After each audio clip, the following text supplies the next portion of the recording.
bludgeoning for blunt weapons, piercing for pointed weapons, and slashing for sharp-edged weapons. D&D 5e uses these 3 damage types to add flavor to each weapon in the game. But that's it. Just flavor. Almost every monster with immunity or resistance to one of these 3 types has immunity or resistance to all of these 3 types. Actually, Bob?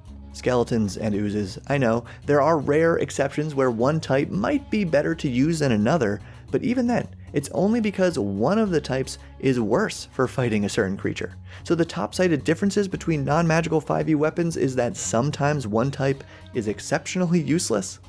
We can do better than that. We can come up with some fun features to make these 3 damage types both more unique and more fun to use.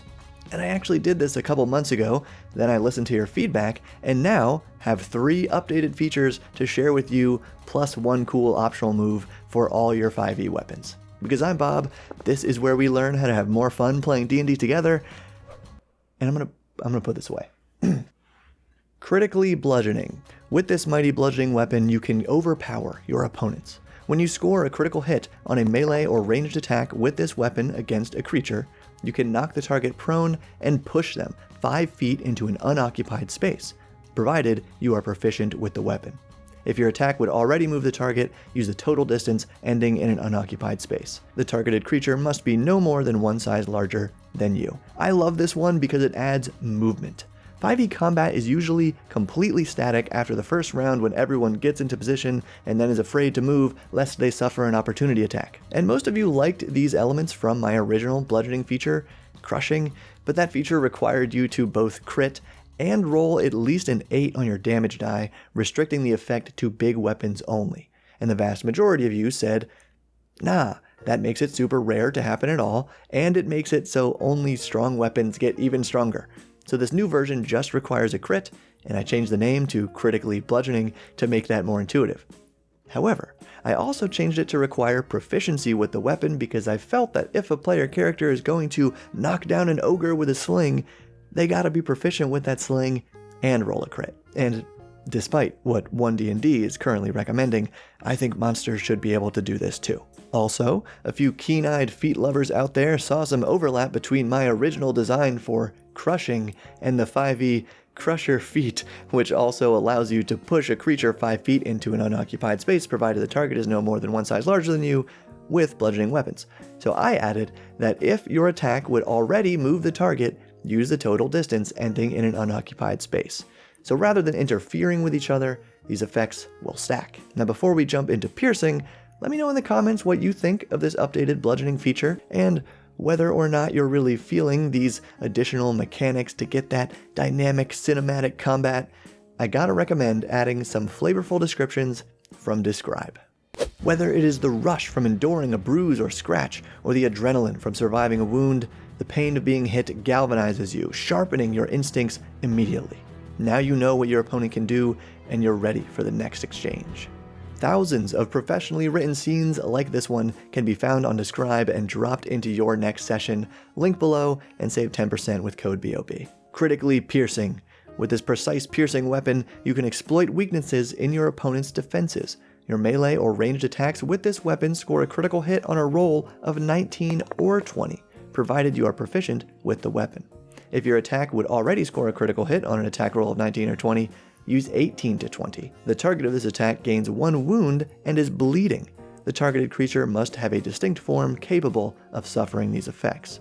We'll talk about that bleeding part in a second, but I love this one because it's reminiscent of the varied weapon crits we had in previous editions, and it makes sense that this pointed weapon should be better than blunt ones or long edge ones at finding those precise weak spots on a target.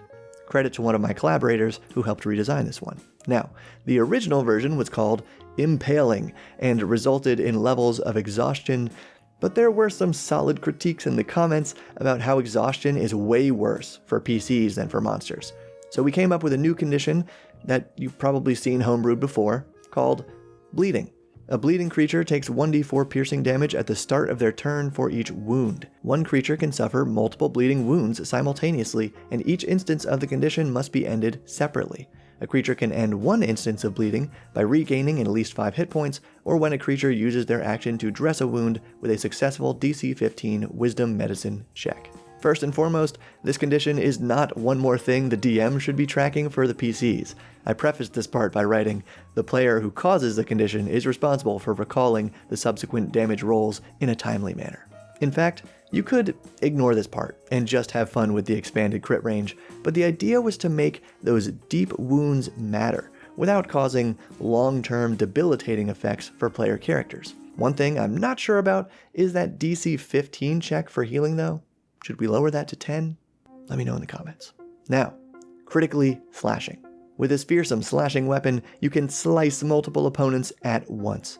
When you score a critical hit on a melee or ranged attack with this weapon against a creature, you can divide the total weapon damage among a number of nearby creatures equal to your proficiency bonus, provided you are proficient with the weapon.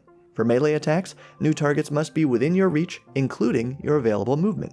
For ranged attacks, new targets must be within your weapon's normal range. And I love this one because where piercing crits are like a moment of clarity for precisely striking one small target, slashing crits are like having that moment of clarity reveal a path across one target onto another.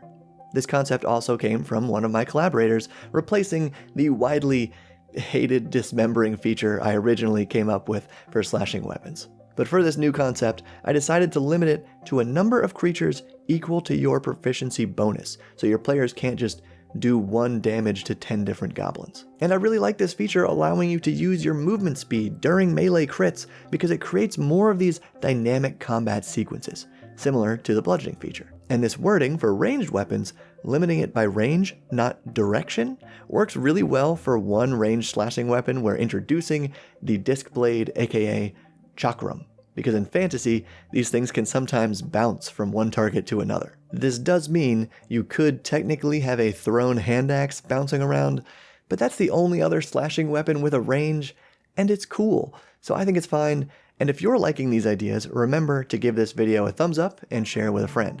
But we've got one more optional feature to look at for all 5e weapons: sweeping attack. You can strike multiple targets with a single weapon attack.